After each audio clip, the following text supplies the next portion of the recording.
Neville Goddard, July 1951. Radio Talk, Station Keka, Los Angeles, CA. Recently, I asked a very successful businessman his formula for success. He laughed and was a little embarrassed.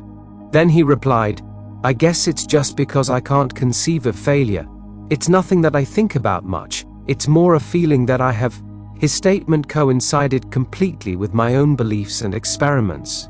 We can think about something forever and never see it in our world, but once let us feel its reality, and we are bound to encounter it. The more intensely we feel, the sooner we will encounter it. We all regard feelings far too much as effects, and not sufficiently as causes of the events of the day. Feeling is not only the result of our conditions of life, it is also the creator of those conditions.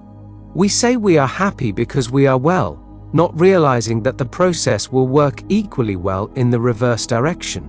We are well because we are happy.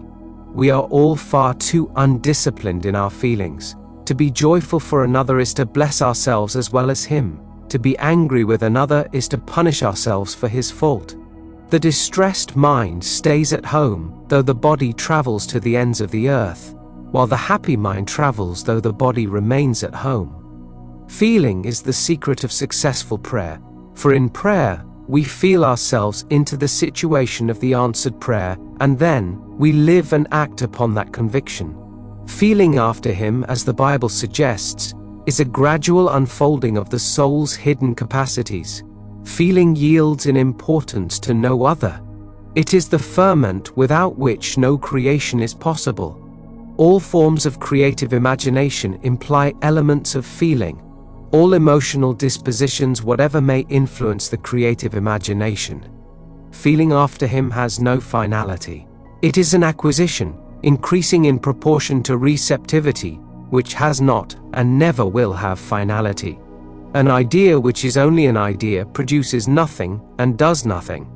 It acts only if it is felt, if it is accompanied by affective feeling. Somewhere within the soul there is a mood which, if found, means wealth, health, happiness to us. The creative desire is innate in man. His whole happiness is involved in this impulse to create. Because men do not perfectly feel, the results of their prayers are unsure, when they might be perfectly sure. We read in Proverbs, "A merry heart doeth good like a medicine, but a broken spirit drieth the bones." Orchestral hearts burn in the oil of the lamp of the king. The Spirit sings unto the Lord a new song. All true prayer wears a glad countenance. The good are anointed with the oil of gladness above their fellows. Let us then watch our feelings, our reactions to the day's events, and let us guard our feelings even more zealously in the act of prayer, for prayer is the true creative state. Dignity indicates that man hears the greater music of life and moves to the tempo of its deeper meaning.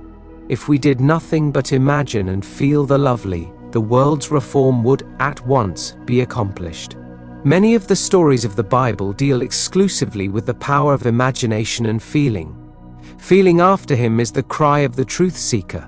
Only imagination and feeling can restore the Eden from which experience has driven us. Feeling and imagination are the senses by which we perceive the beyond. Where knowledge ends, they begin. Every noble feeling of man is the opening for him of some door to the divine world. Let us measure men, not by the height of their cities, but by the magnificence of their imaginations and feelings. Let us turn our thought up to heaven, and mix our imagination with the angels. The world that moves us is the one we imagine, not the world that surrounds us. In the imagination lie the unexplored continents, and man's great future adventure. This consciousness of non-finality in feeling after God has been the experience of all earnest Godward feelers. They realize that their conception of the infinite has constantly deepened and expanded with experience. Those who endeavor to think out the meaning of the experience and to coordinate it with the rest of our knowledge are the philosophic mystics. Those who try to develop the faculty in themselves and to deepen the experience are the practical or experimental mystics. Some, and among them the greatest, have tried to do both. Religion begins in subjective experience. Religion is what a man does with his solitude, for in solitude we are compelled to subjective experience. It is of the religious attitude that I shall speak next Sunday morning. This will be the last Sunday morning I shall take the service for Dr. Bales this season. The service is held at 10:30 at the Fox Wilshire Theatre on Wilshire Boulevard, near La Cienega. A true religious attitude is man's salvation. God never changes. It is we who are changing. Our spiritual eyes are ever getting keener, and this enlargement of truth will bring us an ever-increasing inner peace. The best defense against the deceptive assault upon our mental and moral eyesight is the spiritual eye, or the eye of God.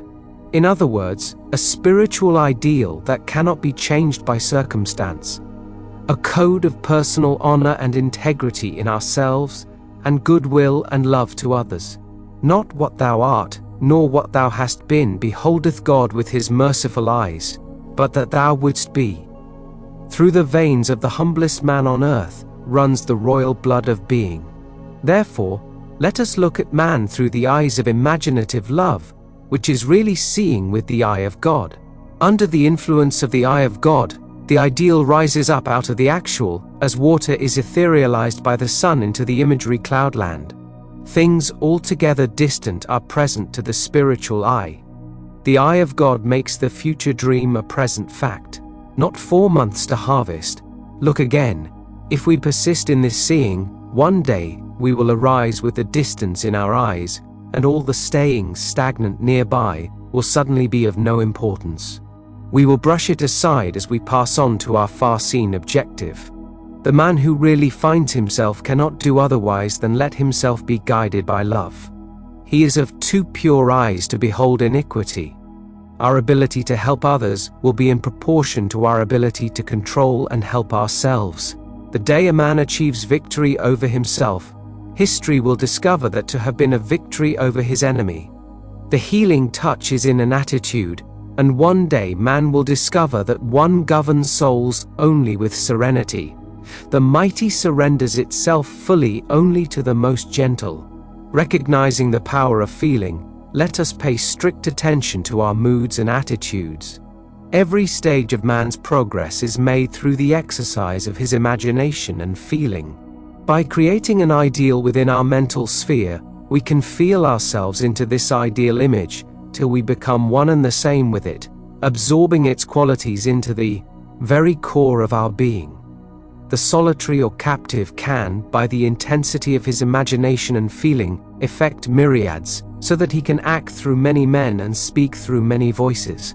Extend your feelers, trust your touch, participate in all flights of your imaginations, and be not afraid of your own sensitivities. The best way to feel another's good is to be more intensely aware of it.